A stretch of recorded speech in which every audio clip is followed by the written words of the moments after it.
Welcome back to my daily Twitter briefing. I hope everyone's doing lovely today. Let's get straight to our business. So, chaired respectively by Honorable Speaker Kimbostam Tempela and Deputy Speaker Jomasirla, the eighth day of the 17th Tibetan Parliament-in-Exile's fourth session, convened at 9:30 as per schedule. The session today covered firstly the legislative procedure on the rules and regulations for housing and estate of the Tibetan settlements. Secondly, the continuation of the deliberation on the reports of the Department of Finance from the previous sitting. Thirdly, deliberation on the reports of Department of Education, Sheri Lenku, and deliberation on the reports of the Department of Security, respectively. This one.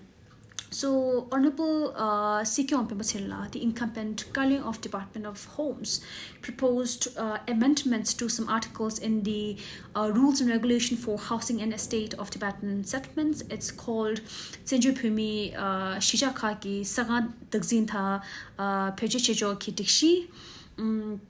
The proposed legislative procedure advanced on to first and second readings, and after due deliberation, it paved its way for the third reading with majority votes.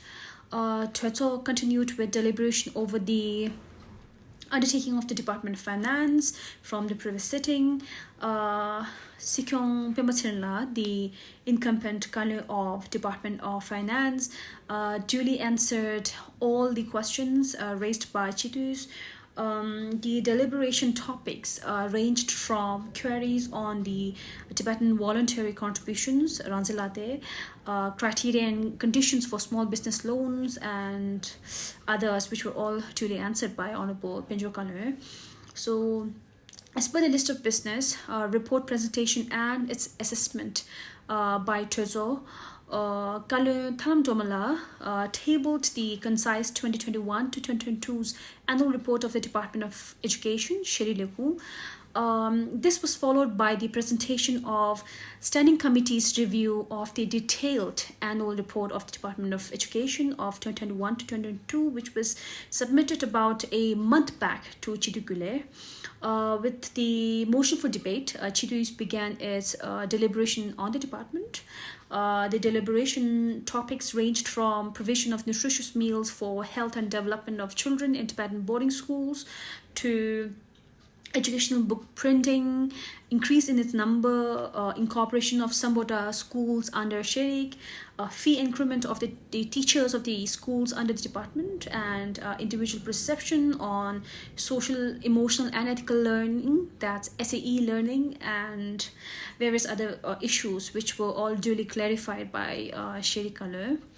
Hereafter, Kalu Gerdumla of Department of Security, Desung Lehum, presented the concise annual report of the Department of Security, followed by the review of the detailed annual report of the department by Chidugule.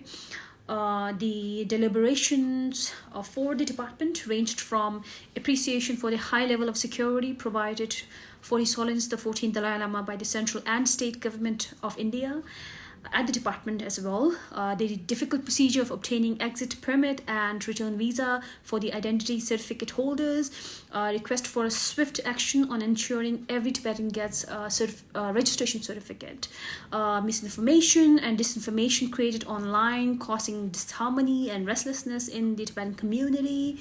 Honorable Kalu also clarified on the disinformation circulating in social media currently, mentioning an avoidable exit permit for the identity certificate holder. So it's clarified. There's no such thing. We still need that. So the session today adjourned at 8 p.m. till 9:30 tomorrow. So this is it for today. I'll try my best to keep you updated on the last day of the 17th Tibetan Parliament-in-Exile's fourth sessions. I think I'm going to be very engaged tomorrow. So I'm not too sure if I'll be able to update you, but I'll try my best to give you my briefing day after, if not tomorrow. So this is it for today. I hope everyone has a lovely day. ase tasle